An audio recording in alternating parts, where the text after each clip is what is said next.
Ja fa molts anys que els estats occidentals s'omplen la boca amb la guerra contra el terrorisme.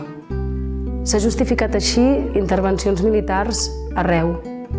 Ara, a l'Orient Mitjà.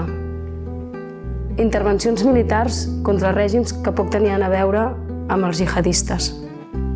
Intervencions, però, que han acabat provocant una gran desestabilització a la regió.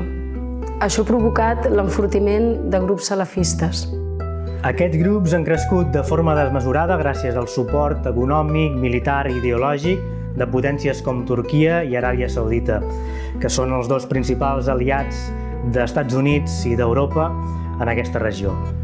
Hi ha una contradicció evident entre el discurs oficial i la pràctica real dels estats occidentals vers el terrorisme jihadista. Però amb quina legitimitat es parla de la guerra contra el terrorisme des d'Occident?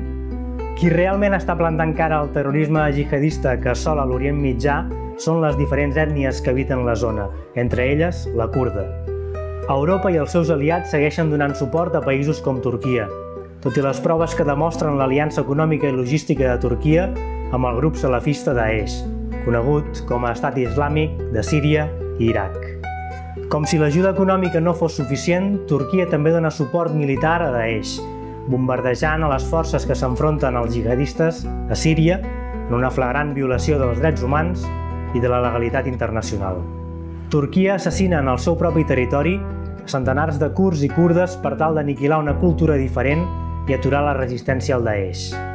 Els més de 65 setges que ja ha imposat l'exèrcit turc a les poblacions kurdes han acabat amb més de 300 morts i han deixat en runes el 90% de moltes ciutats. La Unió Europea dona 3.000 milions d'euros a Turquia per tal d'aturar l'onada de desplaçats que es dirigeixen cap a Europa i obvia les sobrades proves que demostren que Turquia està violant deliberadament els drets humans de la població kurda que viu a Turquia. La Unió Europea demostrant un cop més el seu servei al capital. Al Kurdistan s'està desenvolupant una via per aconseguir la pau a l'Orient Mitjà. Una via que busca desenvolupar societats democràtiques basades en la justícia social i l'alliberament de les dones. Una via que busca deixar enrere l'autoritarisme, el fonamentalisme religiós, el patriarcat i l'ultranacionalisme. Per això exigim l'obertura d'un corredor humanitari a Kobane i la fi de l'embargament econòmic que pateix Rojava. L'aturada immediata de totes les violències exercides per les forces de seguretat turques contra el moviment kurd.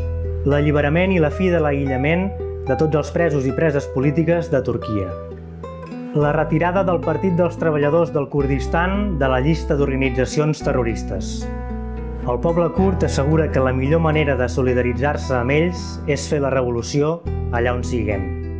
Depèn de nosaltres adquirir el compromís i la determinació per dur a terme un procés com el que s'està vivint al Kurdistan. Vigi Berhadana, Kurdistan.